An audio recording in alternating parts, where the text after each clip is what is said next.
check out my video series. All right, so anyways, we have to have that prep phase. We have to have good cellular energy so that the cells can actually do what they're supposed to. And then we have to open the detox pathways, and we also need to have true binders to detoxify. So those are really the 3 phases of detoxification. So you can see that, you know, it's not a good idea to just take a sick animal and just, you know, load it up with some detox supplements without making sure that the base is covered. So that's the roadmap. And then different detox methods, you know, once the body has reached a certain degree of stability. And I have to say that I very rarely see animals that have any sort of detox reaction. It's very rare. And if they do, then I definitely always back off and make sure that I figure out what's going on and, you know, what needs to be supported before I can, you know, before we can continue with the detox. So there are different ways of detoxification. There are so many of them. One of them, and the ways that you can do detoxification is orally, obviously with things that are taken in through herbs, for example, etc.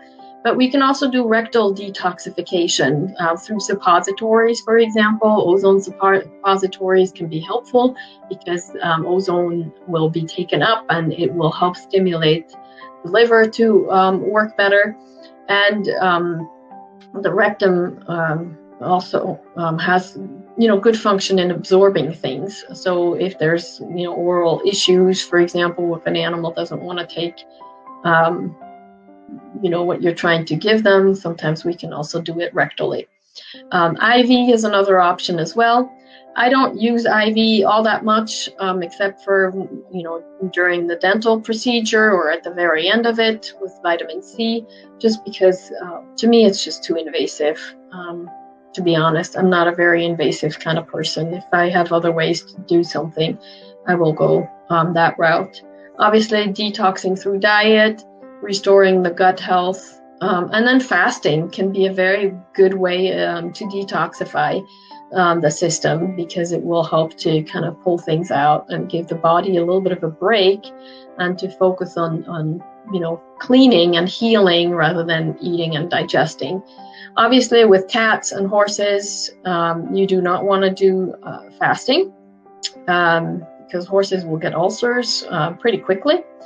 And with cats, they can get very sick if they're fasted, especially when they're overweight, because they will mobilize a lot of fats that then damage the liver and create havoc. So don't do that. But dogs can easily fast for a day. That's absolutely no problem. And then exercise is very important as well, because exercise will help with lymph drainage and will help to support the body that way, because a lot of toxins will, you know, come out through the lymph and get, you know, into the detox that way. There are also different detox binders such as EDTA, which binds and chelates toxins that can then be removed from the system that way. Glutathione, which is one of the most important enzymes in the body for detoxification, can be used as well. But it does have to be a liposomal form because it doesn't get absorbed easily. I believe it gets destroyed. And then binding of toxins. And I saw somebody asking about binders. Charcoal tablets, they bind toxins as well. It can also help with a leaky gut and expel toxins, you know, prevent the toxins to go in. We also have zeolites, but we have to be a little careful with zeolites because some of them can contain aluminum. So we certainly don't want to have more toxins going through the system that way. Clinoptilolite, which is also a type of zeolite, can be used because what it does is it has a bit of a cage formation, which then attracts toxins and traps them in that cage and can remove them that way. We can also use a little bit of chlorella and spirulina, although they are not very strong binders, but it can certainly help. Foot baths in humans. You can also try with your own animals, I guess. Certainly foot baths are good on cleaning their feet once they come in because of things that they, collect on their feet and paws, and you know how they are. They go and lick everything, so they will take on the toxins, that were on their feet. And then nutritional supplements such as vitamin C and B vitamins and others. I'm a big fan of vitamin C. And I use the liposomal form, and I use that for, to prepare my animal patients for the dentals or any other anesthesia they go through, and then also afterwards. And where I work, we also use vitamin C IV at the end of anesthesia. And the end of anesthesia is very important because if you give vitamin C right before or during the process, it will destroy the anesthetic drugs so quickly that you will have to give more.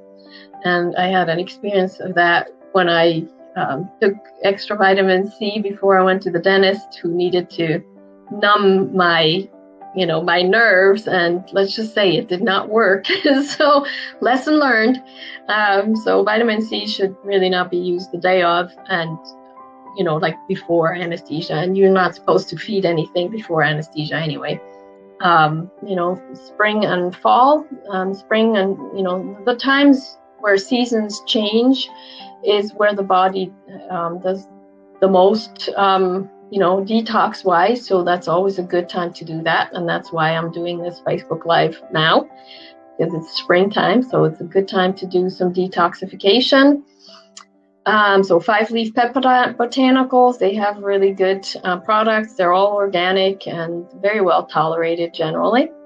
I use the liposomal vitamin C from Live On Labs. And then, there's activated charcoal, SAMe, dimethylglycine, which is a precursor for SAMe, and SAMe is a precursor for glutathione. And then you can also use ozone. I use it more rectally, and then certainly restoring the gut again. And, so I do a lot of fecal transplants. All right, done with that.